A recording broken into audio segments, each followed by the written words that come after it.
কোরআন হাদিস থেকে যুক্তিপূর্ণ এবং তাৎপর্যময় ওয়াজ নসিহত শুনতে আমাদের চ্যানেলটি সাবস্ক্রাইব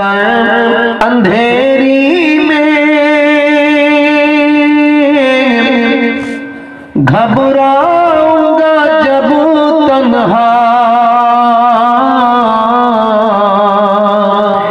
इमदाद मेरी करने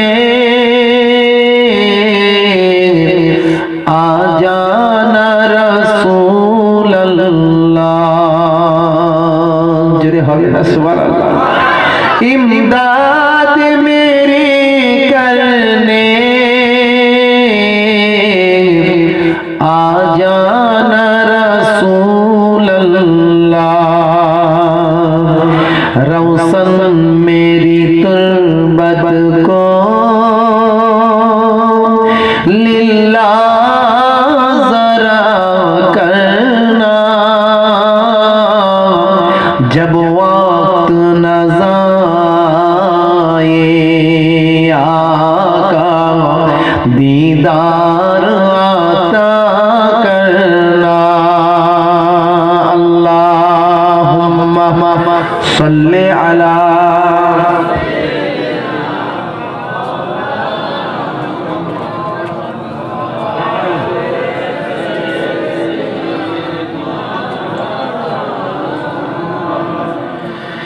मैं मुजरिम हूँ ज़माने का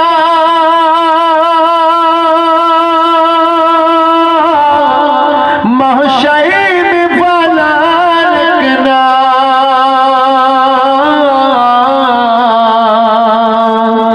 रुसवाई ज़माना हूँ कमली में छुपा लेना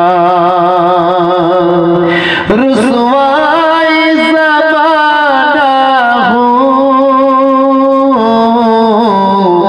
दोज़ख से बचा लेना मंजूर दुआ मेरी मकबूल खुदा करना जब वक्त न जाए आका दीदार आता करना जब वक्त न जाए आका दीदार आता करना अल्लाहुम्मा सल्ले अला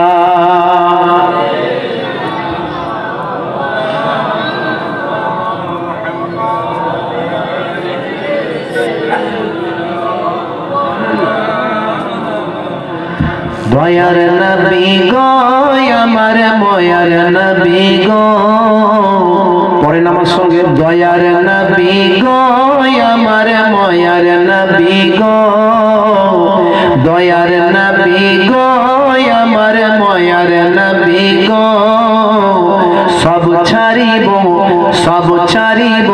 কিন্তু তোমায় ছাড়তে পারি না পড়েন সব ছাড়িব কিন্তু তোমায় ছাড়তে পারি না পড়েন সব ছাড়িব কিন্তু তোমায় ছাড়তে পারি না দয়ার নবী গো আমার ময়ার নবী গো দয়ার নবী গো আমার ময়ার নবী গো সব ছাড়িব কিন্তু তোমায় ছাড়তে পারি না সব ছাড়িব কিন্তু তোমায়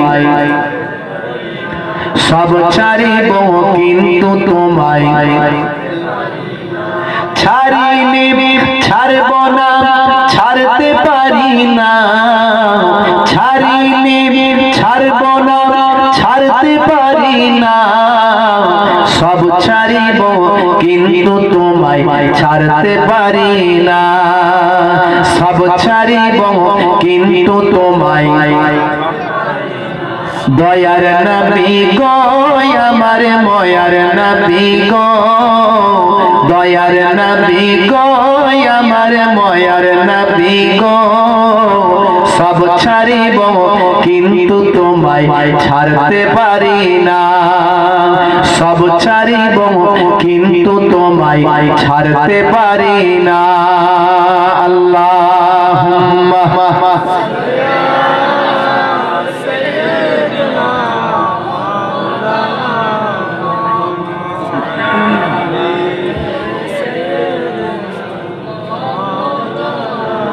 আবু জাহিল আবু লাহাব কষ্ট দিয়েছে আবু বকর তখন তোমায় ভালোবেসেছে জোরে হবে না জোরে হবে না আবু জাহিল আবু লাহাব কষ্ট দিয়েছে আবু বকর তখন তোমায় ভালোবেসেছে আবু জাহিল আবু লাহাব কষ্ট দিয়েছে আবু বকর তখন তোমায় ভালোবেসেছে সব ছাড়িব কিন্তু তোমায় ছাড়তে পারি না সব ছাড়িব কিন্তু তোমায় দয়ার নবী গো আমার ময়ার নবী গো দয়ার নবী গো আমার ময়ার নবী গো সব ছাড়িব ছাড়তে পারি না সব ছাড়িব কিন্তু তোমায় ছাড়তে পারি না আল্লাহুম্মা সাল্লি আলা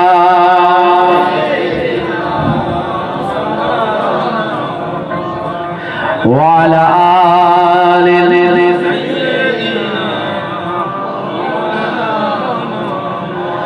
وقال الله تعالى في كلامه المجيد والفرقان الحميد كيف تكفرون بالله وكنتم أمواتا فأحياكم ثم يميتكم ثم يحييكم ثم إليه ترجعون وقال الله تعالى أيضا في كتابه مخبرا يا أيها الذين آمنوا اتقوا الله وكونوا مع الصادقين وقال النبي صلى الله عليه وسلم من تشبه بقوم فهو منهم إلى آخر الحديث أو كما قال عليه الصلاة والتسليم وقال النبي صلى الله عليه وسلم من حب لله وأغضب لله فقد استكمل الإيمان إلى آخر الحديث أو كما قال وقال النبي صلى الله عليه وسلم وعن أبي درداء قال رسول الله صلى الله عليه وسلم إنكم تدعون يوم القيامة بأسمائكم وأسماء آبائكم فأحسنوا أسماءكم إلى آخر الحديث أو كما قال عليه الصلاة والتسليم শ্রদ্ধেয় মঞ্চে উপবিষ্ট চাঁদপুরি হুজুর উপবিষ্ট মঞ্চে শ্রদ্ধেয় সম্মানীয় আমার মুরব্বী সাহেবা সামনে উপবিষ্ট বিভিন্ন পর্যায়ে বিভিন্ন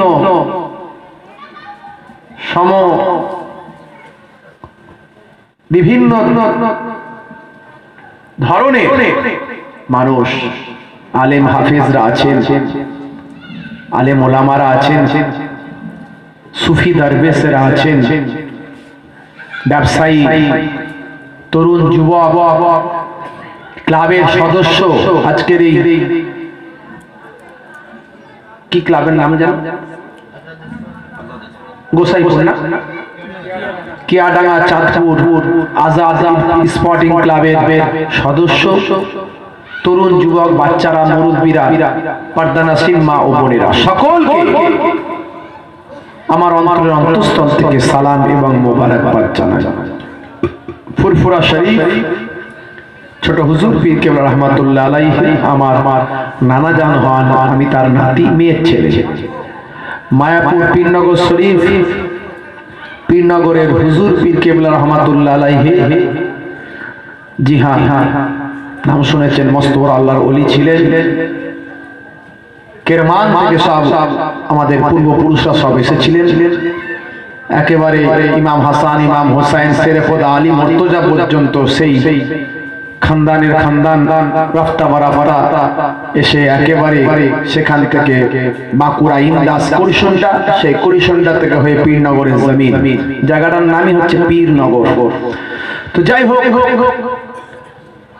সেই দুই দরবারের, দুই খানদানের, এই পীরনগর হরিণখোলা দরবার শরীফ, এই হরিণখোলা দরবারে আবার ফুরফুরা শরীফ, দুই খানদানের মেহমান হয়ে আপনাদের খেদমত এসেছি। দুই খানদানের, দুই দরবার থেকে আপনাদেরকে সালাম, শুভেচ্ছা, ভালোবাসা জানাই। খুব অল্প সময়ের জন্য দুই চারটে কথা আলোচনা। প্রতি বৎসরের নাই এবছরও এই কেয়াডাঙ্গা চাঁদপুর আজাদ স্পোর্টিং ক্লাব বিভিন্ন রকম সমাজ সেবামূলক কাজ করে থাকে।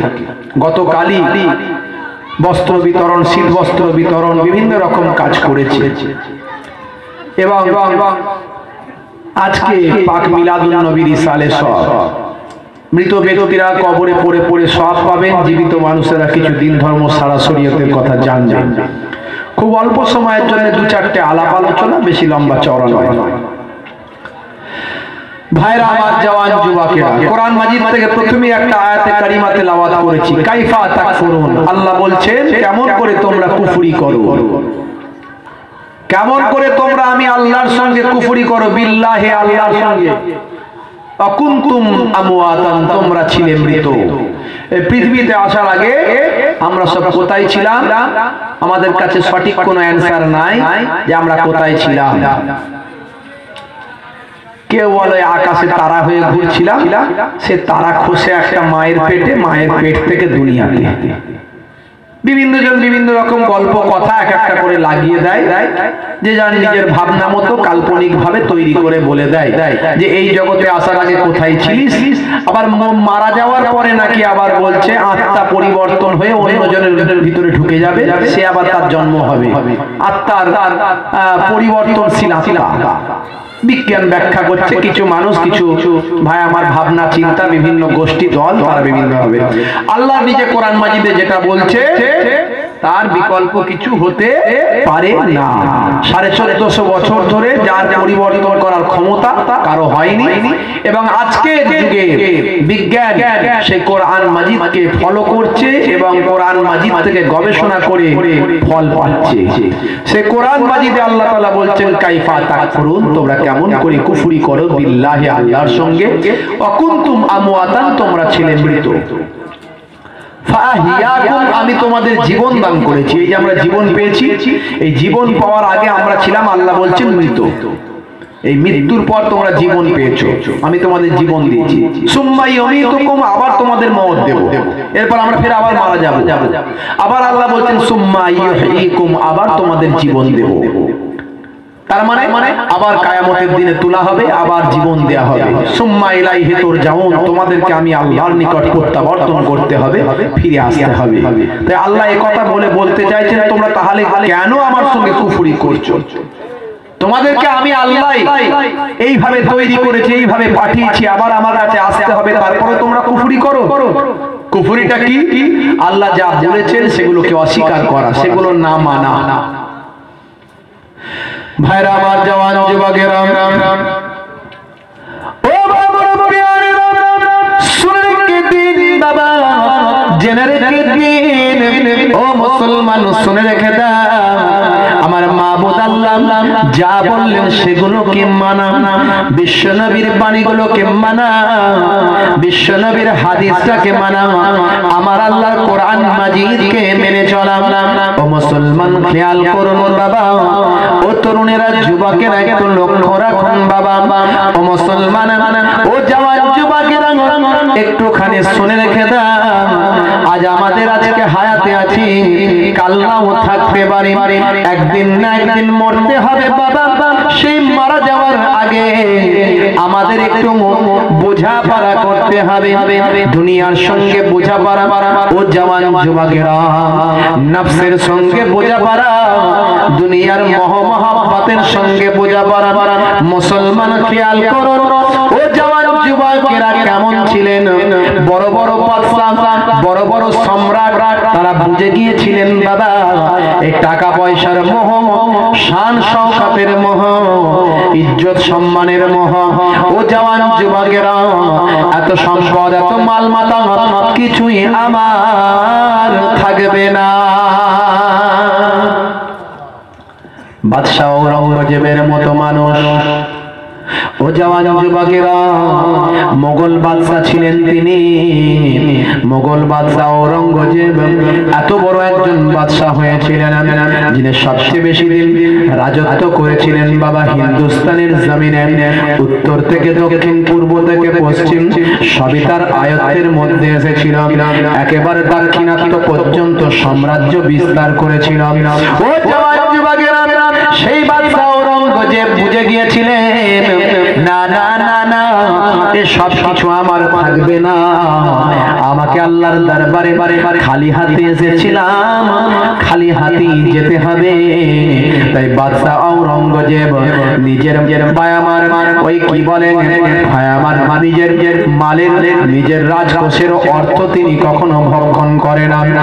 নিজের রাজকোষের অর্থ তিনি ভক্ষণ করতেন না, নিজে হাতে মাথার টুপি তৈরি করতেন, সেই টুপি বাজারে বিক্রি করাতেন, সেই টুপি থেকে হালাল অর্থ নিয়ে তিনি ভক্ষণ করতেন। এইভাবে তিনি জীবন জিন্দেগি করেছেন। শুধু তাই নয়, বাদশা ঔরঙ্গজেব মস্ত বড় একজন আলেম হয়ে যান, একজন মস্ত বড় পণ্ডিত হয়ে যান, ফিকার একটা মস্ত বড় কিতাব লেখেন। তার আসল নাম হলো আলমগীর। তিনি লিখলেন ফতোয়ায়ে আলমগীর। এই ফতোয়ায়ে আলমগীর বাবা সারা ভারতবর্ষ শুধু নয়, সারা পৃথিবীর আলেমরা আজ জানে। ও জওয়ান যুবকেরা, বড় বড় বাচ্চাদের নিয়ে কাল্পনিক কথাবার্তা বলা হয়, তাদের চরিত্র হনন করা হয়, তাদের চরিত্রিক কালিমালিমালিত করা হয়।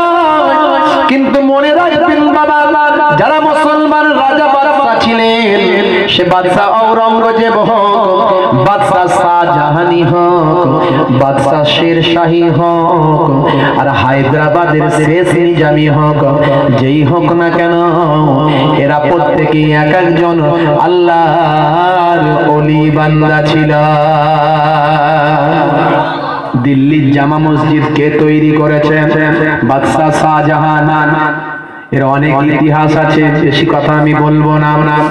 ভাই আমার, দোস্ত আমার, রাতের অন্ধকারে খাজা গরিব নামাজের দরবারে বাদশা ঔরঙ্গজেব চলে যেতেন, গিয়ে দোয়া করতেন, হুজুর গো, ও আল্লাহর ওলির দরবারে এসেছি, মাবুদ আল্লাহ তোমার জিন্দা ওলির দরবারে এসেছি, হিন্দুস্তানের শাহিনশার দরবারে এসেছি, আমার মাবুদ আল্লাহ তোমার দরবারে প্রার্থনা, এ শাহিনশার দরবারে এসেছি, হিন্দুস্তানের বাদশাদের বাদশা তুমি যাকে বানিয়েছো খাজা গরিব নওয়াজ, মাবুদ আল্লাহ তার দরবারে এসেছি, আমি যেন রাজ্যটা, আমি যেন দেশটা সঠিকভাবে পরিচালনা করতে পারি।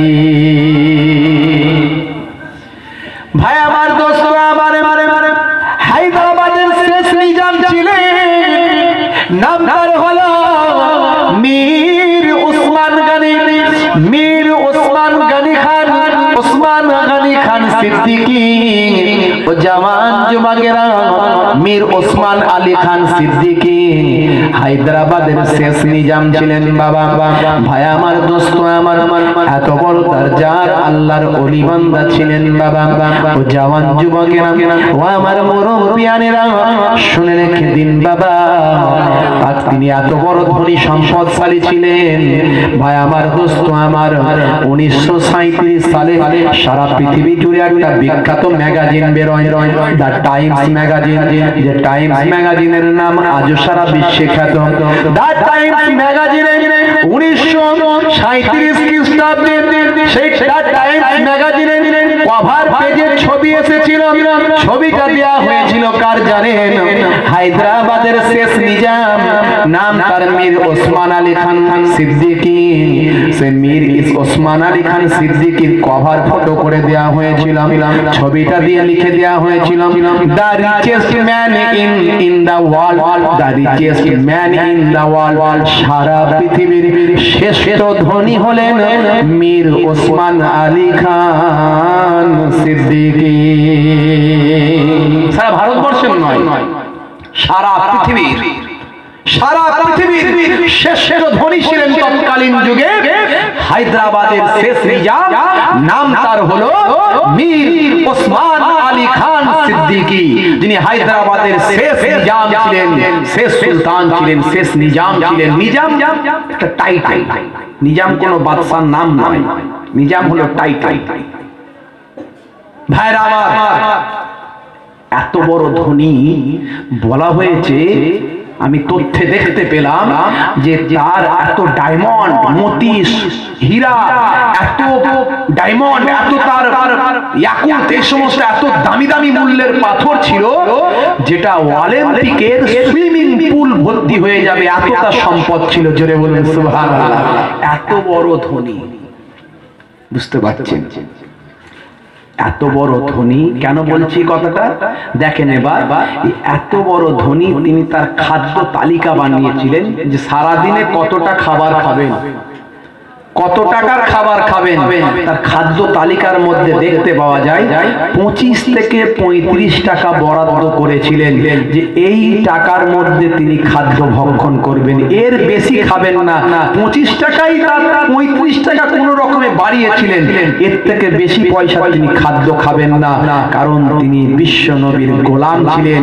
যে অতিরিক্ত ভক্ষণ করে আমি নবীর সুন্নতের তরিকা থেকে বাইরে যাব না। আমার নবী কত কষ্ট করে দিন যাপন করেছেন, না খেয়ে না দিয়ে অনাহারে দিন কাটিয়েছেন, আর আমার আছে বলে আমি প্রতিদিন রাজ বাদশাহী হালাতে বিভিন্ন ভাবে খানা খাবো না। 25 থেকে 35 টাকা তার রোজগারের, তার খানা ভক্ষণের জন্য তিনি নির্ধারিত করেছিলেন। জোরে বলুন সুবহানাল্লাহ।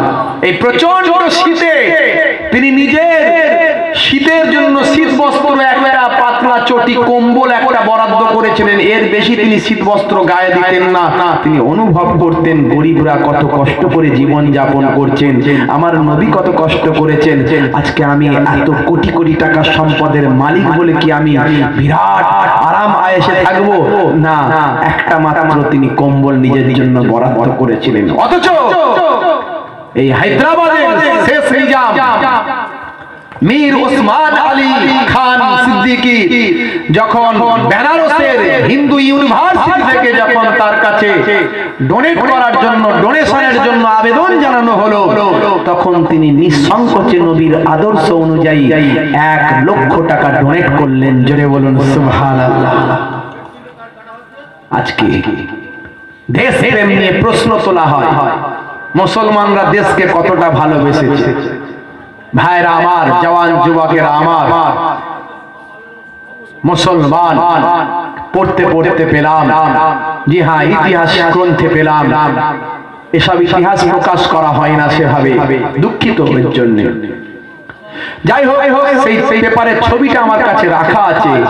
একই দিনে ভারতবর্ষের বুকে স্বাধীনতা সংগ্রামে 27,000 আলেম নিজেদের জীবন দিয়েছিল। এটা ইতিহাসের পৃষ্ঠায় অমুসলিম ঐতিহাসিক তিনি স্বর্ণাক্ষরে লিপিবদ্ধ করেছেন, যা ভারতবর্ষের ইতিহাসে আজও বিদ্যমান, যার কাগজের টুকরোটা আমি ক্যামেরা করে মোবাইলের মধ্যে রেখেছি, যে কোনো সময় মানুষকে যাতে দেখাতে পারি।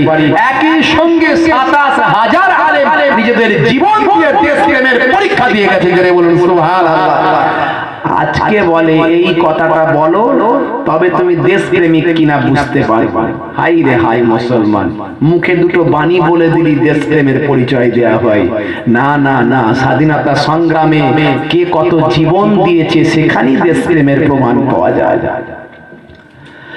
ভাইরা আমার, জওয়ান যুবকেরা, ও আমার মুরব্বিয়ানেরা, ও আমার মুসলমান ভাইরা, শুনে রেখে বাবা, তৎকালীন প্রধানমন্ত্রী বাবা 1965 সাল চীন পাকিস্তান ভারত যখন যুদ্ধ বেঁধে যায়, ভাই আমার দোস্ত আমার, ভারতের রাজকোষে যখন টাকা পয়সা টান পড়ে যায়, সেই সময় তৎকালীন প্রধানমন্ত্রী ভাই আমার দোস্ত আমার লাল বাহাদুর শাস্ত্রী তিনি আবেদন করলেন, পত্র লিখলেন হায়দ্রাবাদের নিজামের কাছে।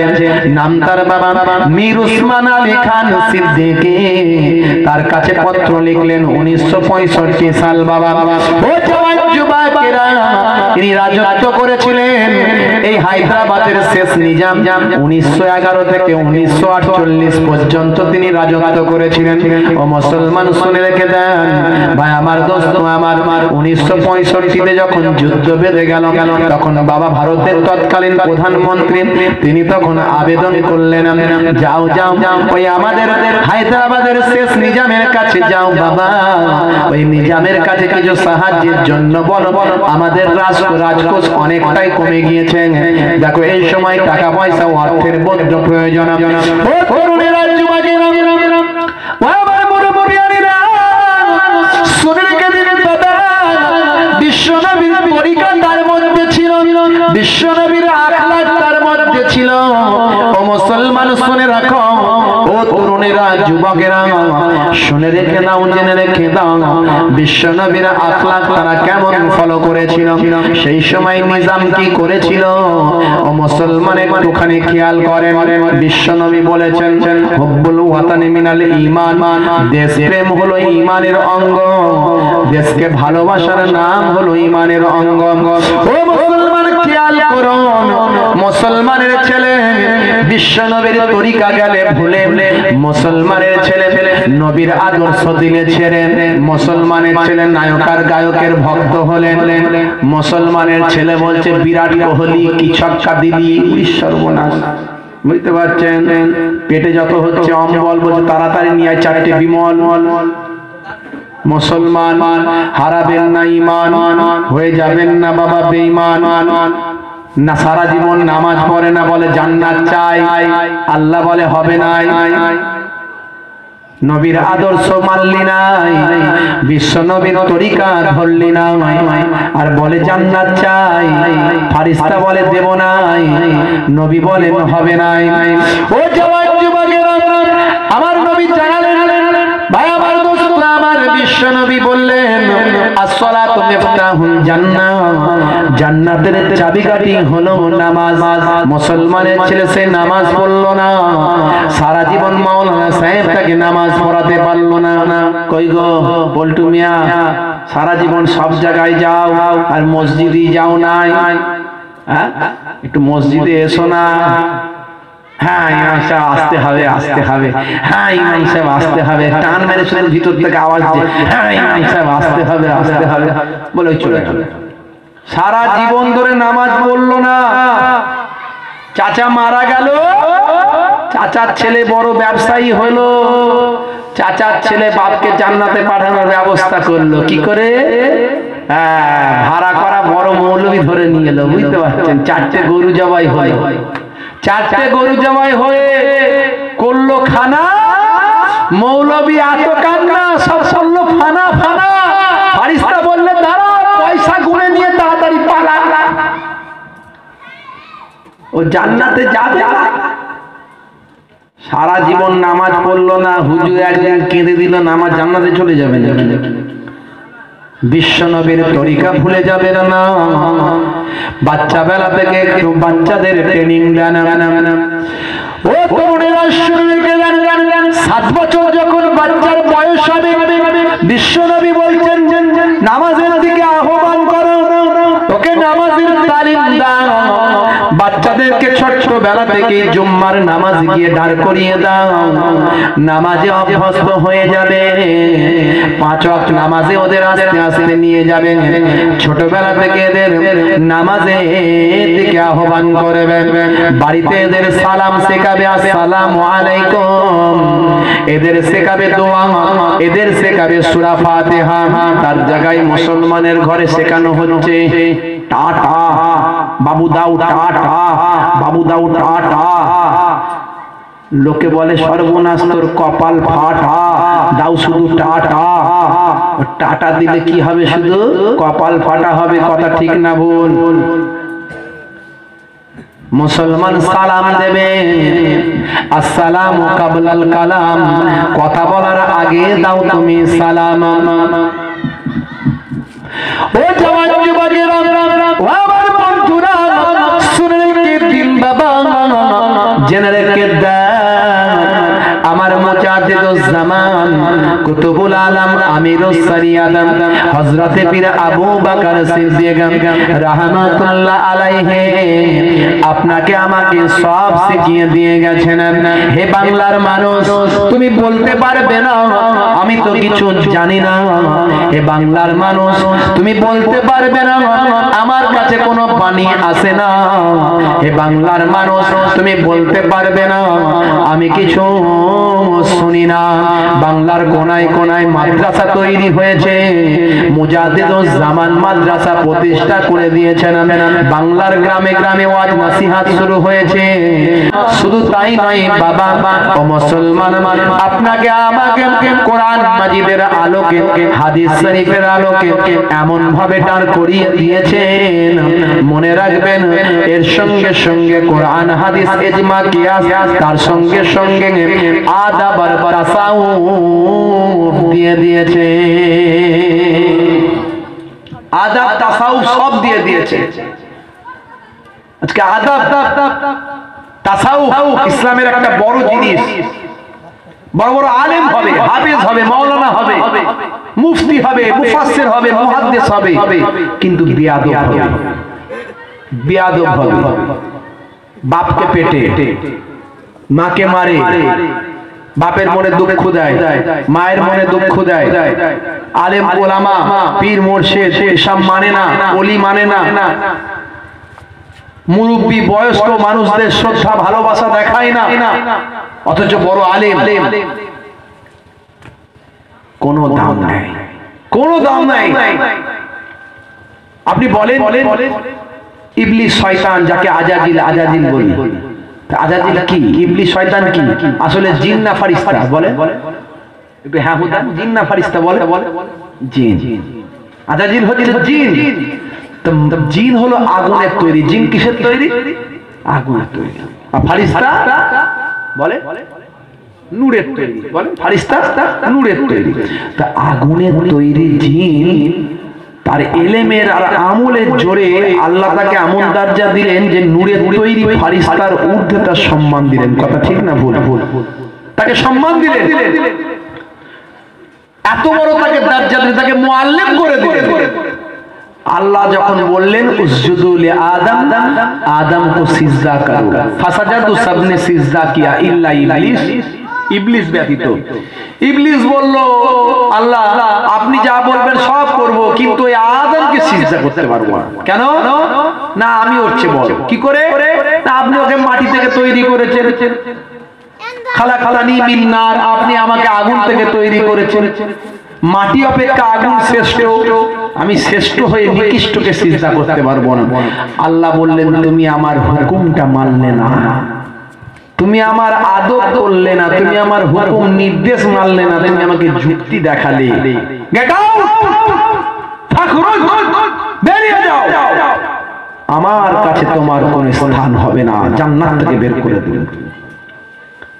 তাহলে বোঝা গেল যে আদাবটা একটা বড় জিনিস। আমার দাদা হুজুর কেবল তাই আদবের শিক্ষা দিয়েছে, তাসাউফের শিক্ষা দিয়েছে। ভাইরা আমার, এই তাসাউফপন্থী মানুষ সারা পৃথিবীতে কোটি কোটি এখনো আছে। এই হায়দ্রাবাদের নিজাম আমি এখনো কমপ্লিট করিনি, বাকি আছে অনেকটা কথা। হায়দ্রাবাদের নিজাম তো ইচ্ছা করলে রাজ হালতে থাকতে পারতেন, কিন্তু না করে তার নিজের জন্য বরাদ্দ করেছেন 25 থেকে 35 টাকা, নবীর আদর্শকে ফলো করে, সেই তাসাউফকে ফলো করে। ভাইরা আমার, জওয়ান যুবকেরা, আমার মুরব্বিয়ানেরা, ও জওয়ান যুবকেরা, ও মুসলমানের ছেলে, শুনে রাখুন কানটা খুলে, বিশ্বনবীর তরিকা গেলে ভুলে। ও মুসলমানের ছেলে, নায়ক গায়কের ভক্ত হলে নিজেকে সলমান খান বলে মনে করলে, কথা ঠিক না ভুল? হ্যাঁ ভাইরা আমার, মুসলমানের ছেলে কি বলে, আপনার ওই চুলের বিভিন্ন ছাঁট স্টাইল মারে, রাস্তায় হাত ছেড়ে পালসার গাড়ি ছাড়ে, মাঝে মধ্যে পানের দোকানে গিয়ে সিগারেট খোঁজে, কথা ঠিক না ভুল? ধোঁয়া মেরে উড়িয়ে দেয়, ধোঁয়া মেরে উড়িয়ে দেয়। পাশে দাঁড়িয়ে আছে পল্টু, চায়ের দোকানে চা খেয়ে, পানের দোকানে পান খেতে যায়, ও মাঝে মধ্যে সিগারেট চালায়। তার পাশে দাঁড়িয়েছে অন্যজন, এসে বলে বলে দে তো ভাই ফাটাফাট একটা সিল কাট, সর্বনাশ করেছে। ও বলে নতুন বেরিয়েছে, নতুন বেরিয়েছে সিল কাট, বলে একেবারে গন্ধে, কি বলে স্বাদে গন্ধে অতুলনীয় ভাই, স্বাদে গন্ধে অতুলনীয়, কি সুন্দর স্বাদ। এ তখন মাঝে মধ্যে চালায় পল্টু, মনে মনে করে কি হবে রে ভাই, একটা খেয়ে দেখবো নাকি কি হচ্ছে। বলে ও বলে দে তো ভাই ফাটাফাট একটা সিল কাট, ও নিয়ে আর বাথরুম পেয়ে গেছে, বুঝতে পারছেন, বাথরুমে ঢুকেছে, বলে এইখানেই চালাই, যা হবে হবে হবে। বলে ওইদিকে চালিয়েছে, ওপর দিয়ে মারছে ধোঁয়া, বলে তাই তো, এইদিকে স্বাদ আর ওইদিকে গন্ধ, সত্যি তো অতুলনীয়, বুঝতে পারছেন, সর্বনাশ করেছে, বুঝতে পারলেন, স্বাদে গন্ধে অতুলনীয়। মুসলমানের ছেলে নায়ক গায়কের ভক্ত হয়ে তাদের মতো অ্যাক্টিং করে, রাত করবেন না বাবা, বোঝার চেষ্টা করা যায়। স্কুল কলেজ ইউনিভার্সিটিতে দেখা যায় মুসলমানের ছেলেরা সব প্রেমাসক্ত হয়ে যায়। ও তরুণেরা, যুবকেরা, বিশ্বনবীর ভক্ত হওয়া চাই, আউলিয়ায়ে কেরামদের ভক্ত হওয়া চাই, বিশ্বনবীর তরিকা মানা চাই, আদব আর তাসাউফ যেন ভিতরে আসে ভাই, কোরআন হাদিস অনুযায়ী চলা চাই, 5 ওয়াক্ত নামাজের গোলামি করা চাই। সারা জীবন ধরে নামাজ হলো না, বাপকে জান্নাতে এবার পাঠাতে হবে ভাই। 4টে গরু করে দেয় খানা, ইমাম সাহেব কেঁদে করে ফানা ফানা, ফারিস্তা বলে জান্নাতেও যাবে না, তুই টাকা নিয়ে গুলে পালা। ও জওয়ান যুবকেরা, শুনে রাখা যায়, মুসলমান বিশ্বনবীর তরিকা ভুলে যাবেন না। ও জওয়ান যুবকেরা, ও আমার মুরব্বিয়ানেরা, আদমের কথা যখন উঠেছে, একটুখানি আপনাদের টাচ দিয়ে দেয়া যায়। গাউসুল আজম বড় পীরের নাম শোনেন। বড় পীর তো আর বড় পীর এমনি হন না, বড় পীরের ব্লাডটা একবার দেখেন, বড় পীরের রক্তটা একবার দেখেন। বড় পীরের বাপকে ছিলেন, বড় পীরের মাকে ছিলেন, বড় পীরের গোষ্ঠীকে ছিলেন, আত্মীয় স্বজনকে ছিলেন। ও জওয়ান যুবকেরা, বড় পীরের আব্বার নাম হলো হযরতে আবু সালেহ মুসা জঙ্গিদ। আপনাদের জানা আছে, আমি ঘটনা বলছি না। আপেল ফল নদী দিয়ে ভেসে যাচ্ছিলাম, বড্ড ক্ষুধা কষ্ট, ক্ষুধার যন্ত্রণায় কাতর, এত ক্ষুধা লেগেছে, এত ভোগ লেগেছে, এত হাংরি হয়েছে। আপেল ফলটা তুলে নিয়ে খেয়ে ফেলেছে, মনে পড়ে গেছে হাই রে হাই, কার ভয় পেলাম, কোথা থেকে এলো, কার বাগানের খাবার, কাকে না বলে খেয়ে ফেললাম, না জানি আমার তাকওয়া কোথায় গেল, আমার তাসাউফ কোথায় গেল। ব্যাকে চলতে লাগলেন, আপেল বাগানে গিয়ে বাগানের মালিকের গোলামি শুরু করে দিলেন। ও জওয়ান যুবকেরা, গাউসুল আজমের বাজার একবার আপনি ভেবে না, ও মুসলমানের কন্যা, আর কি বলবো মা, শুনে রাখেন না, ও মুসলমানের কন্যা, শুনে রাখেন মা, ও মুসলমানের কন্যা হয়ে যাবেন না খেলনা। শুনে রাখেন মা, ও মুসলমানের কন্যা, আবু সালে মুসার স্ত্রী আম্মা জান, গাউসুল আজমের আম্মা জান বাবা পেটে বাচ্চা নিয়ে দোলনায় বসে বসে আল্লাহর কালামুল্লাহ পাক তেলাওয়াত করেন। কাজ করছেন, করতে করতে আল্লাহর কালামুল্লাহ পাক তেলাওয়াত করেন। বাচ্চা পেটের ভিতর ভাই আমার আল্লাহর কালামুল্লাহ পাক তেলাওয়াত শুনেন। গাউসুল আজম আসবেন। আবু সালে মুসা আগেই জানতে পেরেছেন, আম্মা জান আগেই জানতে পেরেছেন যে বাচ্চা দুনিয়ার বুকে আসবেন। আবু সালে মুসার ঘরে যে বাচ্চা আসবেন সে বাচ্চা দুনিয়ার কোনো সাধারণ বাচ্চা নয়, এ বাচ্চা হবে ওলিদের বাদশাহ। ও যুবকেরা, ও আমার তরুণেরা, আল্লাহর কালামুল্লাহ পাক তেলাওয়াত করে। ভাই আমার বাচ্চা পেটের ভিতর বসে বসে শোনে। বাচ্চা বের হলো, ভাই আমার জবান খুললো, মাওলানা সাহেব পড়তে বললো, পড়ো আউযু বিল্লাহি মিনাশ শাইতানির রাজিম, বিসমিল্লাহির রহমানির রহিম। বাচ্চা পড়তে লাগলো, আলহামদুলিল্লাহি রাব্বিল আলামিন আর রহমানির রহিম মালিক ইয়াউমিদ্দিন। মাওলানা সাহেব অবাক হয়ে গেল। আমি পড়তে বলছি আউযু বিল্লাহ বিসমিল্লাহ, ও আউযু বিল্লাহ বিসমিল্লাহ পড়ার পর সূরা ফাতিহা পড়েছেন। পড়তে পড়তে পড়তে পড়তে ধরেছে আলিফ লাম মিম। জোরে হবে না? জোরে হবে না?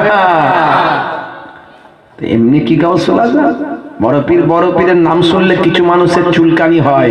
আমি বলি ওদের অবনী ঘোষের টাইগার বাম লাগিয়ে দাও, ওদের অবনী ঘোষের টাইগার বাম লাগিয়ে দাও। ওরা তো নিজেরা কোনোদিন তাহাজ্জুদ পড়বে না, ওরা কোনোদিন আল্লাহর ওলিদের ভালোবাসবে না, ওরা কোনোদিন তাসাউফ মানবে না, ওরা কোনোদিন আদব করবে না, ওরা কোনোদিন ওলির দরবারে গিয়ে চোখের পানি ফেলবে না। তো ওদের তো চুলকানি হবে, কিছু করার নাই। ও জওয়ান যুবকেরা, ও আমার মুরব্বিয়ানেরা, শুনে রেখে দিন বাবা, জেনে রেখে দিন বাবা। আবু সালে মুসা জাঙ্গিদ গাউসুল আজমের আব্বা জান, গাউসুল আজমের ফুফু জানটা কেমন ছিলেন একটুখানি শুনে রাখুন। ব্লাডটা কেমন বাবা। ও তরুণেরা, যুবকেরা, ও আমার মুরব্বিয়ানেরা, একবার জিলান নগরীতে পানি হয় না বাবা, বহুদিন থেকে পানি নাই। মানুষ হাই পানি হাই পানি হাই পানি করতে থাকে, গাছপালাগুলো শুকিয়ে যায়। ও তরুণেরা শুনে রাখা চাই, গাছপালাগুলো শুকিয়ে যায়, পশু পাখিগুলো মারা যায়। মানুষ হাই পানি বলে আওয়াজ দেয়। আলেম ওলামারা ময়দানে গিয়ে নামাজে দাঁড়িয়ে যায়।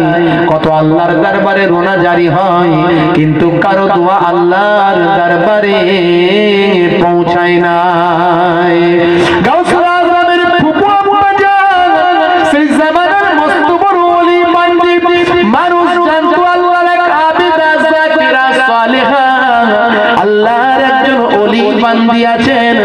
চলে গেলেন বাবা সেই আম্মা জানের হুজরার বাইরে থেকে কাঁদো কাঁদো সুরে সবাই আলেম ওলামারা বলতে লাগলেন, মাগো মা, ও মামা, মাগো মা, ও মামা, মাগো মা, ও মামা। এত রোনাজারি হলো, এত কান্নাকাটি হলো, এত আল্লাহর দরবারে ডাক হাক দেওয়া হলো, কিন্তু কারো দোয়া না পৌঁছালো। ওগো মাগো মা, তুমি আল্লাহর নেক বান্দি মা, একটু যদি আল্লাহর দরবারে বলো। আমার সবাই গাউসুল আজমের ফুফু আম্মা জান বলতে থাকেন, ও আল্লাহর আলেম বান্দারা, ও আল্লাহর মাহবুব বান্দারা, ও আল্লাহর ওলি বান্দারা, এইভাবে বলবেন না বাবা। আমি গুনাহগার বান্দি, তবে আপনারা যখন অনুরোধ করেছেন আমি আল্লাহর দরবারে নিশ্চয় জানাবো।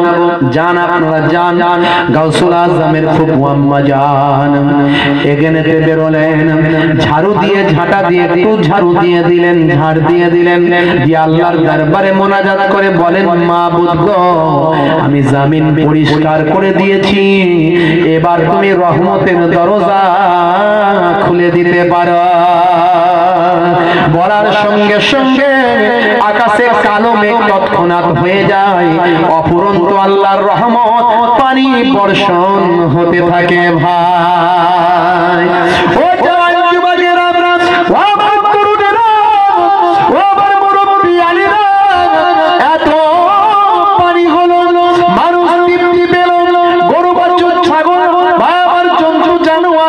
হয়ে গেল, তারাও শান্তি পেল, গাছগুলো সব শান্তি লাভ করলো। কিন্তু পানি তো বন্ধ হচ্ছে না, পানি হয়ে যাচ্ছে, পানি হয়ে যাচ্ছে। আবার আলেম ওলামারা ভাবছে তাই তো, এরকম যদি আল্লাহ পানি দিতে থাকেন, এ পানি আর রহমত হবে না, বরং এ পানি গজব হয়ে যাবে, এ তো বিরাট বন্যা হয়ে যাবে।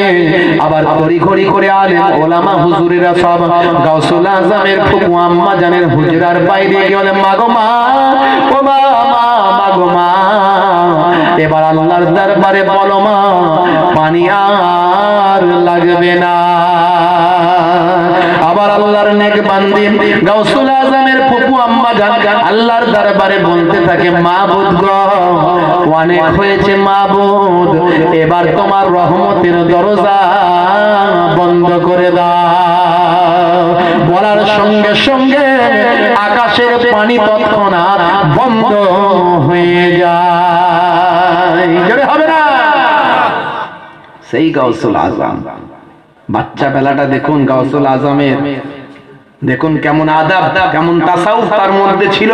আমার দাদা হুজুরের সিলসিলা ভাই আমার যারা বাঁকা চোখে দেখে, ওদের বলি তোমাদের তো ট্যারা হয়ে গেছে, তোমরা তাই বাঁকা চোখে দেখছো, ট্যারা হয়ে গেছে তাই বাঁকা চোখে দেখছো। তোমাদের পাওয়ার ভাই আমার 100 পাওয়ারের চশমা লাগবে, তাহলে ভালো করে দেখতে পাবে। আমার দাদা হুজুরের সিলসিলায় কোনো শিরক নাই, কোনো বেদাত নাই, কোনো কুফর নাই। আমরা কুফরিও করি না, শিরকিও করি না। জি হ্যাঁ,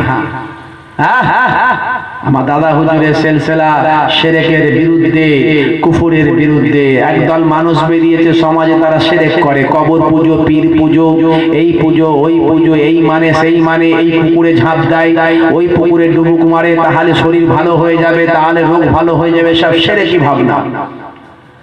আমার দাদা হুজুরের সিলসিলায় দেখাতে পারবে না। আর একদল মানুষ কুফরি করে, বুঝতে পারছেন, পীর আবার কি, ওলি আবার কি, এসব কি, নবী আমাদের মতো মানুষ, নবী মরে গেছে, নাউজুবিল্লাহ মিন জালিক, এসব বললে ঈমানকে নষ্ট করে ফেলে, বুঝতে পারছেন। কিন্তু আমার দাদা হুজুরের সিলসিলা একেবারে হক সিলসিলা, এর সঙ্গে আদাব তাসাউফের উপর বেশি গুরুত্ব দেওয়া হয়েছে। কারণ ঈমান আকীদা থাকবে, আমল থাকবে, কিন্তু এই তাসাউফ না থাকার জন্য, আদাব না থাকার জন্য সব বরবাদ হয়ে যেতে পারে। আজকে কোরআন মাজিদের সঙ্গে একটা কাপড় দেওয়া থাকে, কাপড়, একটা কাপড় লাগানো থাকে। আপনি বলেন তো ওই কাপড়টার মূল্য কত? কাপড়ের দোকানে গেলে 60 টাকা 70 টাকা মিটার, কথা ঠিক না ভুল? 60 টাকা 70 টাকা মিটার। আর সেই কাপড়টা যখন কোরআন মাজিদের সঙ্গে লাগানো থাকে, তখন ওই কাপড়টার কত টাকা মিটার? বলেন কত টাকা মিটার? হাজার হাজার লক্ষ লক্ষ টাকা দিলেও ওই কাপড়টা আর যাই তাই বাজারে লাগবে না। ওই কাপড়টা দিয়ে আর আপনার জামা হবে না, ওই কাপড়টা দিয়ে আর আপনার পোশাক হবে না, ওই কাপড়টা দিয়ে আপনার জুব্বা হবে না, লুঙ্গি হবে না, ওই কাপড়টা দিয়ে আপনার আর ব্লাউজ হবে না, আপনার শাড়ি হবে না। কারণ ওই কাপড়টা আল্লাহর কালামের সঙ্গে লেগে বরকতওয়ালা হয়ে গেছে, ওর দরজাটা কোটি কোটি গুণ বেড়ে গেছে। কথা ঠিক না বল? জোরে বলেন, ঠিক না বল? তাহলে আদাবটা হলো বড় জিনিস, এটা কিছু মানুষ বুঝতে পারে না। ভাইরা আমার, জওয়ান যুবকেরা, মুরব্বিয়ানেরা, ও মুসলমান শুনে রেখে ও তরুণেরা, ভাইরা আমার, মুরব্বিয়ানেরা, মুসলমান খেয়াল করো, হিজরিটা হলো 580 হিজরি, জায়গাটা হলো দামেস্কের বুকে। ভাই আমার, দোস্ত আমার, নাম তার আবু সাইদ আব্দুল্লাহ তামিমি তার নাম। এই দামেস্কের বুকে 580 হিজরিতে তিনি ঘটনাখানা বলছেন। ও দুনিয়ার মানুষ শুনে রেখে দাও, ও তরুণেরা জেনে রেখে দাও, আমার নাম হলো আবু সাইদ আব্দুল্লাহ তামিমি। আমার দুই বন্ধু ছিল পড়াশোনার আমলে, একজনের নাম হলো ইবনু সাক্কাব, আর একজনের নাম হলো শেখ আব্দুল কাদের জিলানী।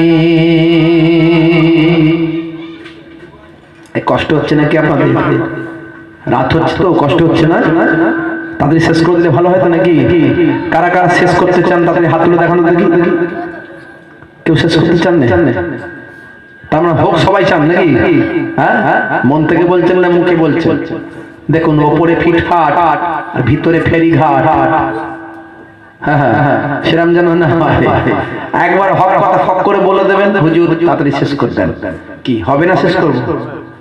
একটু হ্যাঁ হু দেন, সবাই বলে। মন থেকে বলছেন তো? ভাইরা আমার, জওয়ান যুবকেরা, ও আমার মুরব্বিয়ানিরা, হায়দ্রাবাদের নিজামের কথায় আসবো। কথা যখন বেরিয়ে গেছে, এই ফাঁকেতে একটু বলে নি বাবা, হায়দ্রাবাদের নিজামের কথা এখনো শেষ করিনি বাবা। এই কথা ফাঁকেতে একটুখানি বলে নি। ও মুসলমান শুনে রাখেন, ভাইরা আমার, জওয়ান যুবকেরা, ও আমার মুরব্বিয়ানেরা, শুনে রেখে দিন বাবা, জেনে রেখে দিন বাবা।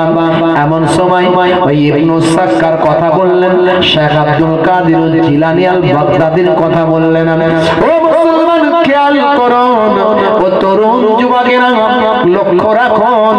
ভাই আমার, দোস্ত আমার, আবু সাইদ আব্দুল্লাহ তামিমি সেই সময় বলছেন, বাবা আমরা যে তিনজন বন্ধু ছিলাম, সহপাঠী ছিলাম, একসঙ্গে পড়াশোনা করতাম, আমরা ছিলাম বাগদাদের নিজামিয়া মাদ্রাসার ছাত্র। বাগদাদের নিজামিয়া মাদ্রাসায় পড়াশোনা করতাম, একসঙ্গে উঠা বসা চলাফেরা, ইলম মুতালিয়া, একই সঙ্গে কিতাবপত্র পড়া।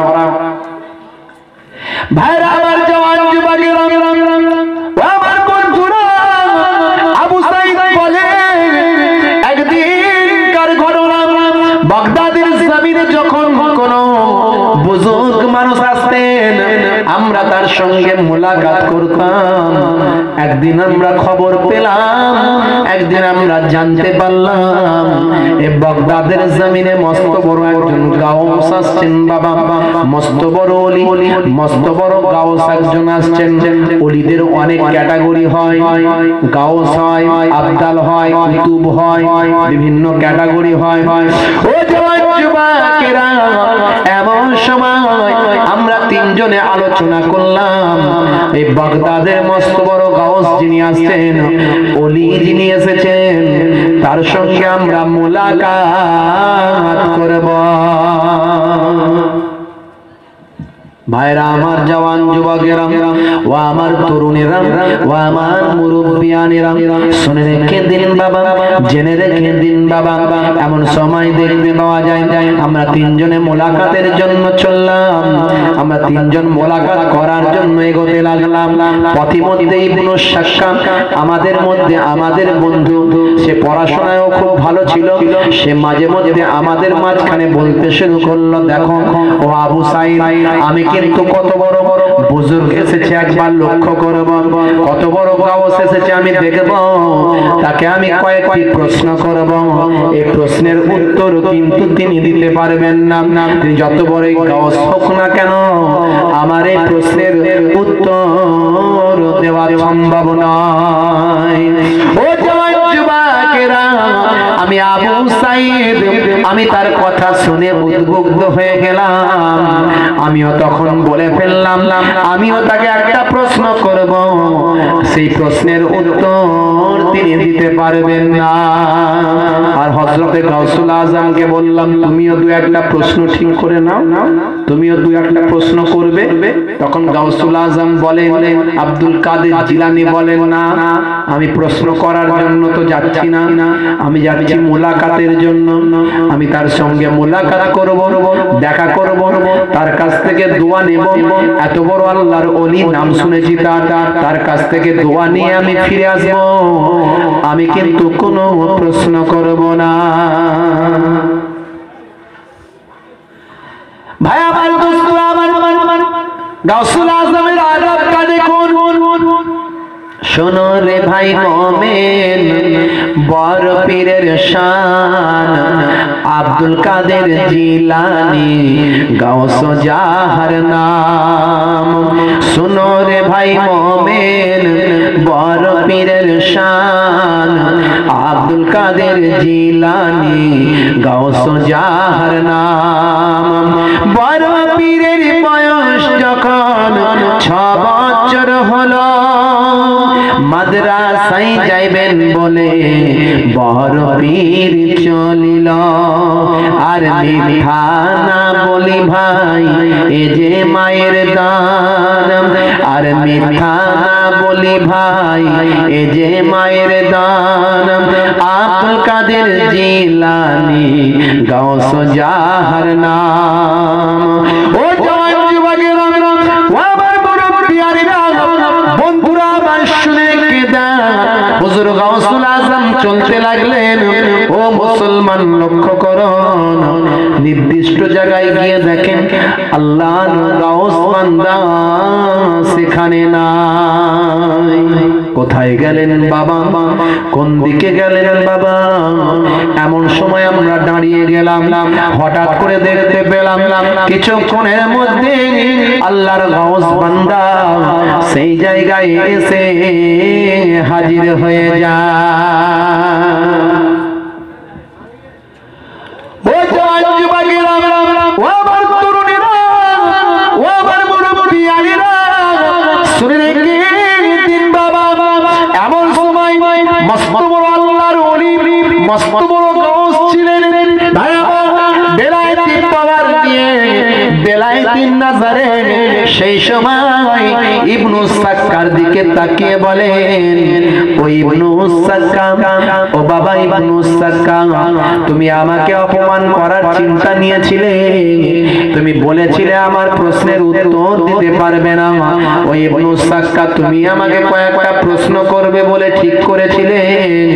শুনে রেখে দাও ইবনু সাক্কার, তোমার 1 নাম্বার প্রশ্ন ছিল এটা, তার উত্তর হবে এটা। 2 নাম্বার প্রশ্ন ছিল এটা, তার উত্তর হবে এটা। 3 নাম্বার প্রশ্ন ছিল এটা, তার উত্তর হবে এটা। বাবা ইবনু সাক্কার, তুমি আমাকে ভাই আমার বেইজ্জত করার চেষ্টা করেছিলেন, বেইজ্জত করার চিন্তা ভাবনা নিয়েছিলেন, লাজবাব করতে চেয়েছিলেন। ও বাবা ইবনু সাক্কার, তোমার প্রশ্নের উত্তর আমি বলে দিলাম, কিন্তু মনে রাখবে ইবনু সাক্কার, আমি তোমার ভিতরে যে জিনিসটা লক্ষ্য করছি, তোমার ভিতরে আমি যেটা দেখছি বাবা, হে ইবনু সাক্কার, আমি তোমার ভিতরে দেখতে পাই কাফেরের আগুন, কুফরির আগুন, কাফেরের আগুন তোমার ভিতরে জ্বলতে আমি দেখতে পাই। 1 নাম্বার একজনকে বলে দিলেন।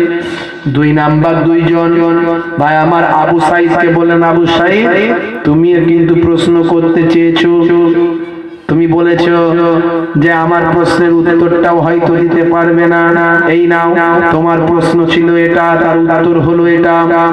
তবে মনে রাখো আবু সাইদ, আমি তোমার ভিতরে কি দেখতে পাচ্ছি জানো? দুনিয়া তোমার মাথা মস্ত মুন্ডন করছে। দ্বিতীয় জনকে 2 নম্বর কথা বলে দিয়ে ভাই আমার রাসূল আমার এবার রাসূল আযমের দিকে লক্ষ্য দিলেন, আব্দুল কাদেরের দিকে লক্ষ্য দিলেন। হে গাউসুল আযম, হে আব্দুল কাদের, আপনি দূরে কেন? কাছে আসুন বাবা, কাছে আসুন বাবা, দূরে কেন? আপনি বলেছিলেন বাবা আমি গাউসের কাছে যাচ্ছি, আমি যাচ্ছি আল্লাহর ওলির কাছে যাচ্ছি বাবা, আমি তাকে কোনো প্রশ্ন করব না, আমি তার সঙ্গে মোলাকাত করব, দোয়া নেব, চলে আসবো। বাবা আব্দুল কাদের, শুনে রেখে দেন, জেনে রেখে দেন, আপনি বেয়াদবি নেবেন না। ও বাবা আব্দুল কাদের, শুনে রেখে দেন, আমি আপনার মধ্যে কি দেখতে পাচ্ছি যদি আপনি বলতে বলেন তাহলে বলি। বাবা শুনে রেখে দেন, আব্দুল কাদের জিলানী, ও বাবা আব্দুল কাদের, আপনি অতি শীঘ্রই খুব অল্প দিনের মধ্যে এই বাগদাদের জমিনে এমন একটা আসন লাভ করবেন, এমন একটা দরজায় গিয়ে পৌঁছাবেন, আপনার মুখ থেকে উচ্চারিত হবে সারা বিশ্বের ওলিদের গর্দানে আমি আব্দুল কাদেরের দুটো কদম। শোনার সঙ্গে সঙ্গে আব্দুল কাদের শুনে রেখে দেন, জেনে রেখে দেন। আমি দেখতে পাচ্ছি তৎকালীন আপনার সময়, আপনার বর্তমানে আপনার সময় সারা বিশ্বের ওলি যত আছে তারা তাদের গর্দানে আপনার দুটো কদম তুলে নেবে। জোরে হবে না? জোরে হবে না? তিনজনকে তিনটে কথা বললেন। গাউস ইবনু সাক্কার কথা বললেন, আবু সাঈদ নিজের কথা বলছেন। শোনো, গাউস যা বলে দিয়েছেন তাই হয়েছে। আমি আবু সাঈদ বড় আলেম হলাম, ওই বাদশার আন্ডারে চাকরি পেলাম, ওয়াকাফের সম্পত্তি হিসাব নিকাশের চাকরি। আমি এমন ওয়াকাফের সম্পত্তি হিসাব নিকাশের মধ্যে ডুবে গেলাম, আমি তাফসীর ভুলে গেলাম, হাদিস ভুলে গেলাম, ফিকহ ভুলে গেলাম। আমি কেবল হিসাব নিকাশই ব্যস্ত হলাম। হুজুর আমার কথা বলে দিয়েছিলেন, হে আবু সাঈদ শোনো, দুনিয়া তোমার মস্তক মুন্ডন করে ফেলবে। আমার ক্ষেত্রে মিলে গেছে, আমার মনে হয়েছে আমার ক্ষেত্রে সেটা মিলে গেছে। আর এবার ইবনু সাক্কার কথা বলি, শোনো। ও ও আমার মুরব্বিয়ারা, গাউসুল আজমের কথা যেটা বলেছিলেন সেটা অল্প দিনের মধ্যেই হয়ে গেল। গাউসুল আজম ওলিদের বাদশা হয়ে গেলেন। এত বড় দরজার ওলি হলেন। হুজুরের কদম দুটো সত্যি জামানার যত ওলি আছেন তাদের গর্দানের, যারা পৃথিবীর যত ওলি এসেছে ওলি আছেন তাদের গর্দানে গাউসুল আজমের দুটো কদম হয়ে যায়। এত বড় দরজায় পৌঁছে গেলেন গাউসুল আজম।